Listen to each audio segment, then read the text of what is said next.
After the wildest night I've ever seen of New Japan Pro Wrestling, it is Nitro's take for the G1 special in San Francisco. This event took place at the historic Cow Palace on July 7th, 2018, and was broadcast coast to coast on AXS TV, but I watched it through the New Japan subscription service. Josh Barnett and Jim Ross had the call, and here are my thoughts of the card itself. The opening match was a 10-man tag featuring the returning King Haku. Always great to see Haku in the ring, and we've seen a lot of Haku coming up later on in the card. We'll discuss that later. But Gorillas of Destiny were there too. Hiromu Takahashi and Chase Owens, they took on the fivesome of Roppongi 3K, Rocky Romero, Yoshihashi, and Gato, who had, I guess if Okada's the Rainmaker, he's the Rain Taker, according to his tights. English translation issues, maybe, something like that. Either way, good showcase opener. Can't really say too much about it, because the other places I've seen have reviewed this match and maybe gave it one or two paragraphs. So New Japan does 10-man tags very well. It was a standard 10-man New Japan tag match. So everybody got their stuff in. Cool. And Bullet Club won it. So, hey, there we go. Was it foreshadowing for later on in the night? Maybe in hindsight, but of course at the time you had no idea what was going on. So it was just an opener where everybody was able to showcase some moves, you know? I will say this though, the Tongan Death Grip into the Jumping Gun Stun for a finisher for a tag team, wow. I love that. I thought that was awesome. Next, we had more tag team action as Suzuki Goons, Minoru Suzuki and Zack Sabre Jr. came to the ring to take on Tomohiro Ishii and Toru Yano in a tag team encounter. And again, Ishii and Suzuki, if Fight Forever is a thing, these guys will probably fight for, I don't know, decades beyond forever. Just, again, 30-minute Iron Man match with these guys, and just, you know, hope for one or the other to have like a singles title. You know, put them in the never open weight, well, they were in that kind of angle and division a little bit earlier on, but I'd love to see it again. But just those two, or not even for just 30-minute Iron Man, you know? Loser leaves the territory. Old school type stuff. And again, Ishii and Yano got the win. Oh man, they have Suzuki and Sabre's number, which is hilarious. I love that little quirk about it. It's like, who's the most dangerous wrestler to Minoru Suzuki right now in New Japan Pro Wrestling? Toru Yano. Go figure. Maybe that's why Morehouse likes the guy. So, right on. Third match, we had Hangman Page and Marty Scurll representing the Bullet Club taking on Hiroshi Tanahashi and Kushida representing the Taguchi-gun stable of, Taguchi, Tanahashi, Kushida. Anyways, it was another showcase match in my opinion. This first half of the card kind of felt like New Japan All-Stars a little bit. Like it was just guys getting in there and saying, hey, this is our product, come check it out. Which in ways it was. Maybe it was trying to attract a casual North American fan once again. Nothing wrong with that. And if anything, it's what they need to be doing at this point in the game for sure. And I felt that this match was probably one of, if not the more entertaining matches of the evening. It was fairly entertaining for sure. Great back and forth. Hangman Page, I think, is a dark horse to win that G1 tournament, in my opinion. He'd be my pick going forward. And Scurll, he's going to have fun with Okada on September 1st. Let me tell you, that match was announced for All In, and I was like, yes, that's going to be a great match going forward. So and again, Tanahashi is the ace, and Kushida is the time splitter. Dude can wrestle. That match was very entertaining. I did enjoy that. I did quite enjoy that match. And that rite of passage finisher that Page has, wow.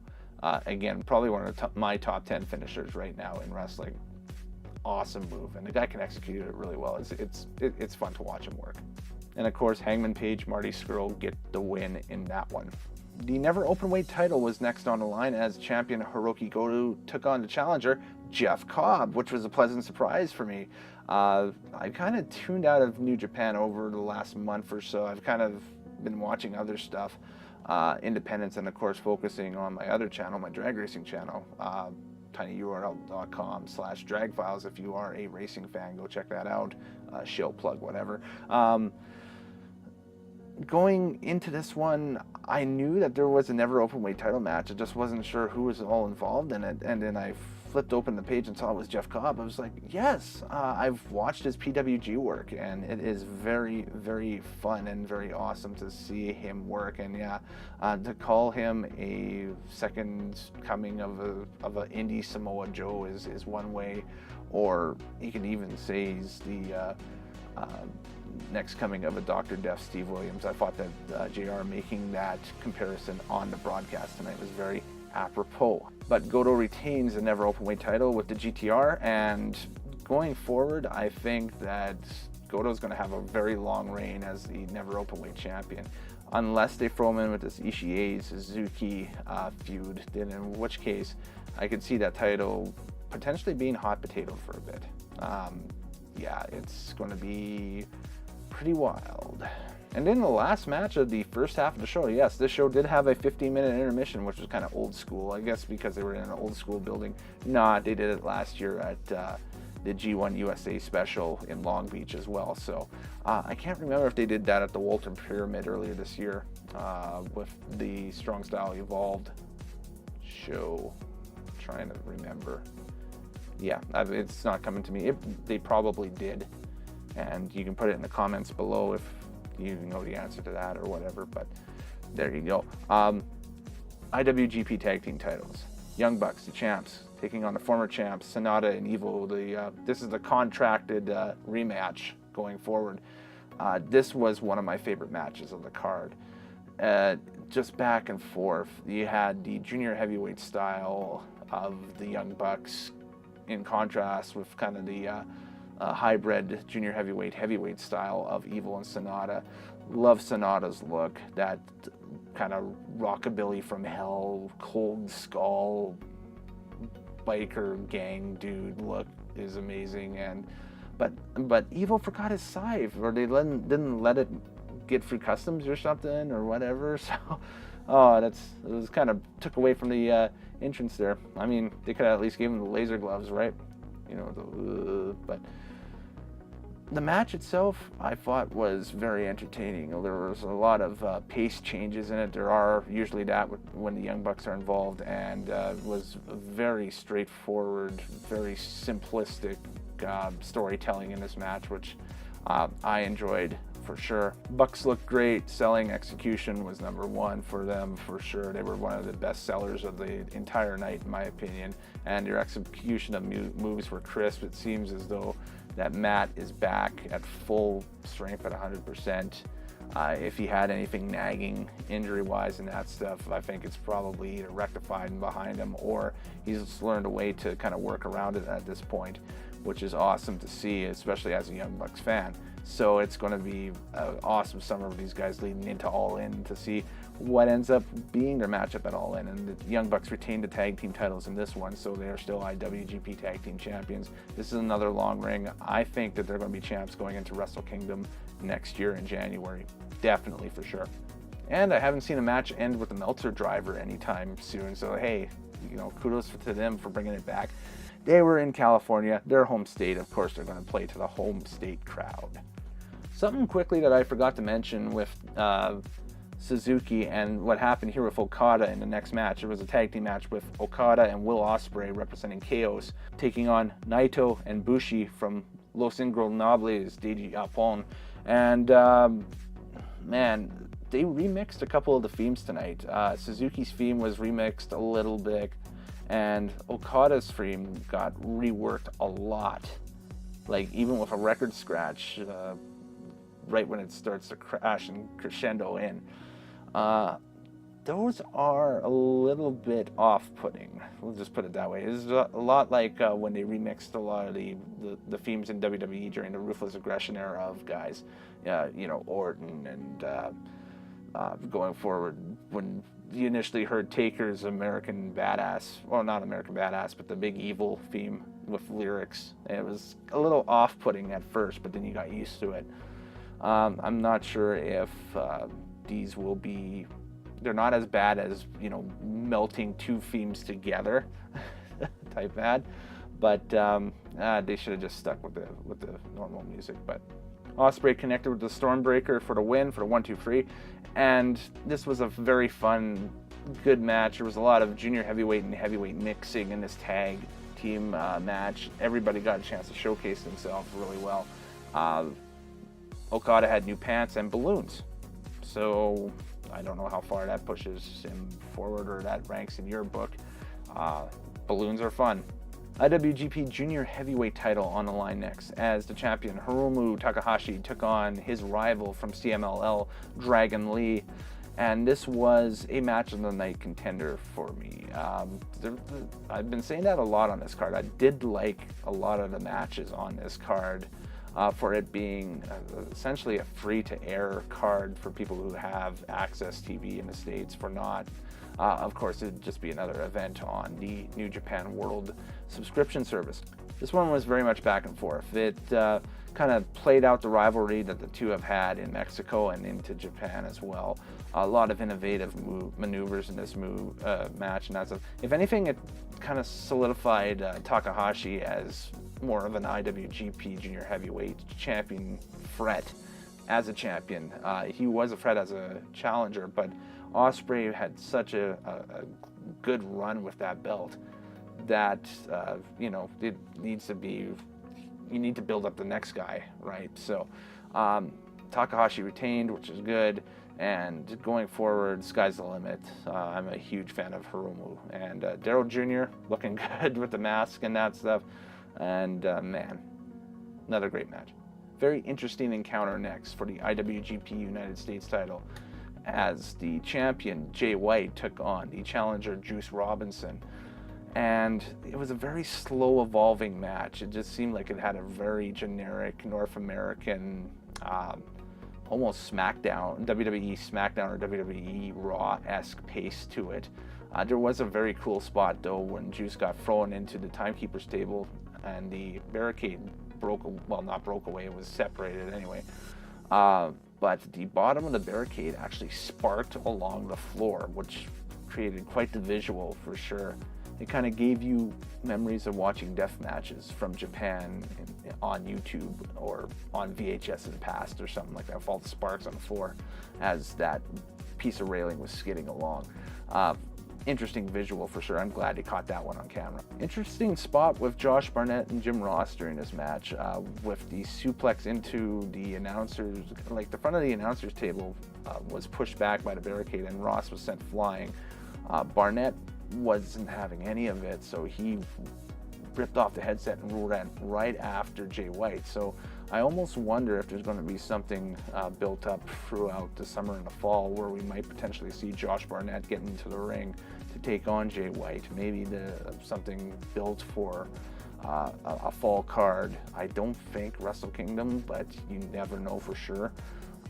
Something to, you know, maybe lead into the American specials in the fall, because they are coming back in late September for a card, and then the Lionsgate project, I think, that they run is doing a card in Anaheim on the 10th and 11th of November. So maybe for that September card for AXS TV, there might be a Jay White, Josh Barnett one-on-one or a tag team match or something like that. We'll have to wait and see. But yes, the IWGP US Heavyweight Championship has a US-born champion now, with Juice Robinson walking out. This was the only title change of the night, and it was a good one. I think Juice deserves it. We get to see him run with a belt now. He is immensely entertaining, and going forward, it's going to be a lot of fun. I think the belt means more with Juice as champion right now than it did with Jay White. I think Jay White still needs some character development. You've heard our thoughts on this channel before about Jay White. If not, go back and watch. Then, of course, the main event, the IWGP World Heavyweight title, Cody taking on Kenny Omega, and this was all it was cracked up to be and then some. This was the rematch of the Supercard of Honor match from earlier this year, After tonight, they are 1-1 on the year, and man, it was everything you can ask for in a contest. It got a little hardcore. There was some action with some ladders. There was some action with some chairs. There was a botched table spot, which was scary. It was, Cody taking the power bomb through the table that, and the table moved at the last second, which was very scary. Hopefully he didn't wrench his neck too badly on that, and that's, I guess we'll wait and see going forward, because he's got a huge summer coming up, and anything to derail one of the 2 set matches already for All In wouldn't be great. That'd be bad to see going forward. So it was a good contest, and Omega walked out with the victory right after. It's what happened after the match, which was the most interesting thing for sure. The Tongan faction of the Bullet Club, Tangaloa, Tama Tonga, and King Haku came out in what looked like a congratulatory, celebration with the Elite. In turn, Tonga jumped Kenny Omega, and the fight was on right after. The Tongans cleaned house, and they cleaned house on the entirety of the Bullet Club, ripping off the shirts that they had over top and that stuff, and whatever Bullet Club wear they had on over top of these new shirts that I'm sure you can pick up now, revealing themselves as the Firing Squad. Not sure what that means, if that's a separate faction. I would assume so, but they're heels now, so they've turned completely heel. What does that mean for Bad Luck Fale, who wasn't on the card? What does that mean going forward for the rest of the Bullet Club? I think with that group laid out, including Cody, who actually came in to try to help to save Kenny Omega, it was getting beat down in the ring right after.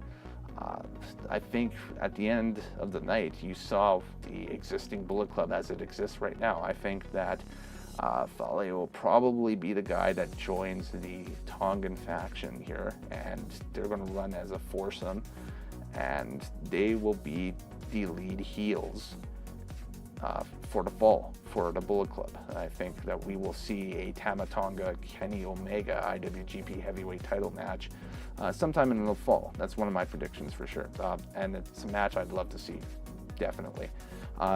Is he a dark horse now for the G1? Of course. Do I think that he'll win it? No, my money's still on Page, but we'll see what happens going forward. So ultimately, what do I give this card? I loved it from top to back. I thought it was a great night of wrestling. It was an awesome network special for AXS TV, and it also exposed new fans to the New Japan product. I'll give it a 9 out of 10. Another solid card to follow up, I guess, on the heels of Dominion. That was another solid card as well. I'll definitely be going back on a service and rewatching this again. And hey, this time everything was cohesive, everything was great. We've got some very interesting new storylines going forward. We've got Jay White versus Josh Barnett potentially. We've got the Tongans versus the Bullet Club. We've got still Okada and Naito potentially rekindling something. Suzuki Ishii is still an ongoing thing. New Japan's a promotion to watch. So, and I hope you guys had as much fun watching it as I did.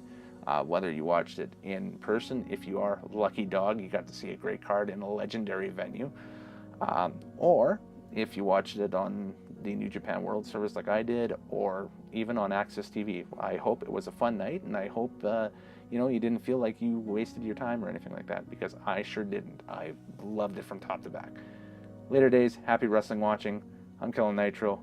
See you next time. Thanks for checking out Nitro Steak, and like and subscribe, share it around with your friends and family, and let's get some more people to join the party here on Nitromaniac TV's wrestling channel.